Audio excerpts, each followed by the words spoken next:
we strive to deliver a good and dependable product. We rebuild it the right way the first time. Our gearboxes are torn apart and inspected. Any shafting or gearing that needs to be replaced, we replace it. New bearings and seals.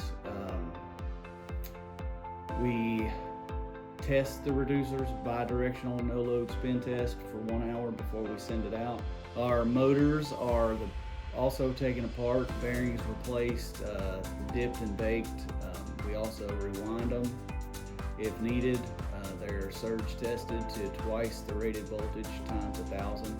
Lead time on new components is out there. I see a lot, 12 to 18 weeks.